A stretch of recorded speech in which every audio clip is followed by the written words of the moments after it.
Out of the way. Where am I? And how did I get here?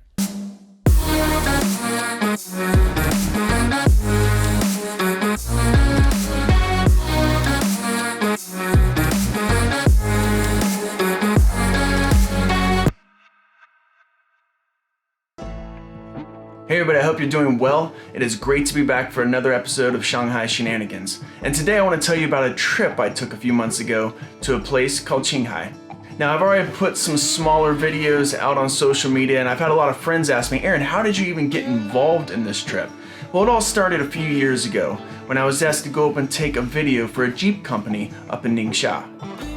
And while I was up there, I got to meet the CEO and founder of this company, Mr. Gao. And Mr. Gao, he's not just a normal guy. No, he's a man's man. And since you all know me and how rugged and outdoorsy I am, me and Mr. Gao hit it off.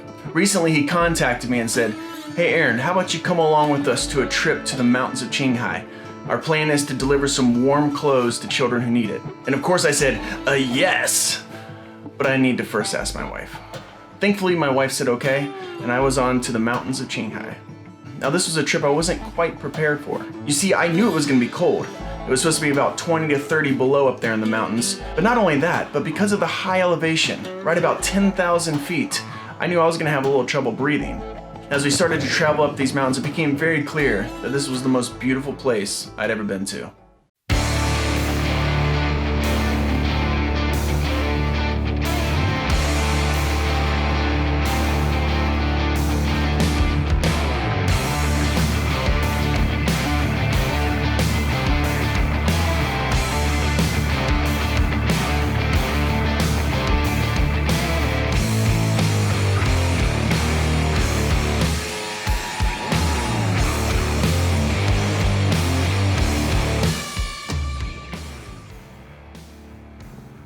It also became clear that they have a lot of yaks up here.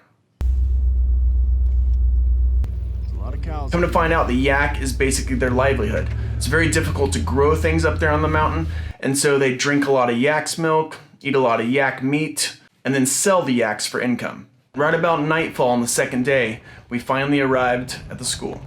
Shortly after arriving at the school, the teachers came out and put a white scarf on us called a hada that was a symbol of greeting and welcoming us to the community. Now, because we had been driving all day and we had arrived so late, we all went straight to bed, but I made sure to get up early because I didn't want to waste any of my time there. So I woke up early to come out and see the surroundings.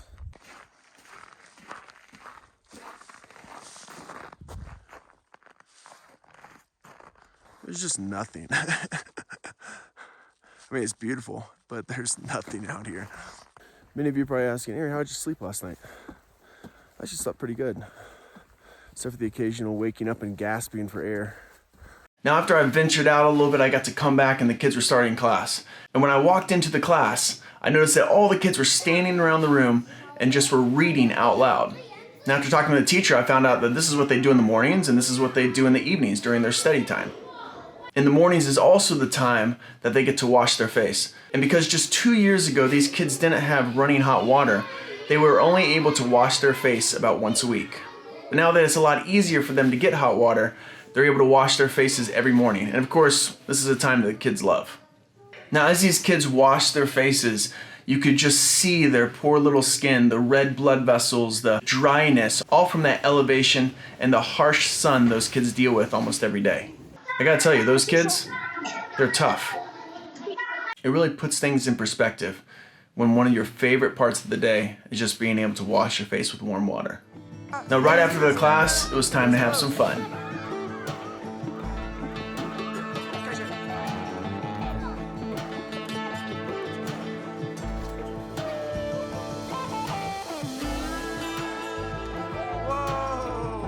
During that time, half of our crew decided to lay down flooring in all of their dormitories, which would then help insulate the rooms and keep them a little bit warmer for the kids. Now, probably the thing these kids love to do the most is dance.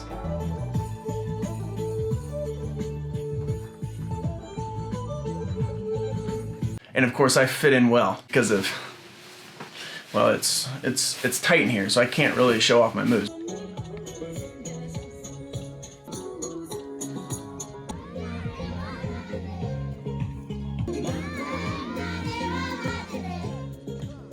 After a few days up there with the kids, it was time to go back.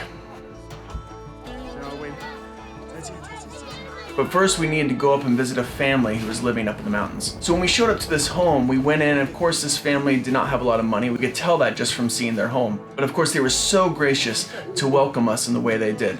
And they provided these little donuts that were handmade and also some warm yak's milk, which is the lifeblood for people living up there. Now you might be asking, Aaron, what does warm yak's milk taste like? It's quite earthy. If you can imagine taking the udder of the yak and putting your mouth on it, and then sucking the milk out of it. It's kind of like that.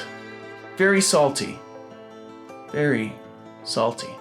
But of course we were very, very thankful because this was very precious to them. Now, after leaving, I finally figured out why we had gone. You see, a few years ago, the husband of the wife who was there was killed in a motorcycle accident. And just before that, he had taken all of their yaks and sold them and had made quite a bit of money. But of course, like the tradition up there, they will then take maybe 3/4 of that money and give it to the Buddhist temple. Now after doing that, the husband was killed. Of course, now there wasn't a breadwinner in the home. Now Aaron, you're probably asking, Aaron, why didn't the temple give that money back to the family? I don't know. I don't know the whole situation, but what I do know is that I was very proud of Mr. Gao. And Mr. Gao had went up there so that he could then give that family some money to live off of. Well, after we visited that family, it was time to head back down the mountain. And just before I got on the plane back to Shanghai, we got to experience another wonderful treat in QINGHAI. And this time it was breakfast, a wonderful yak soup. Now for me personally, I didn't add in the intestines and all the other organs. I just stuck with the regular yak's meat. And I gotta say, it was pretty delicious.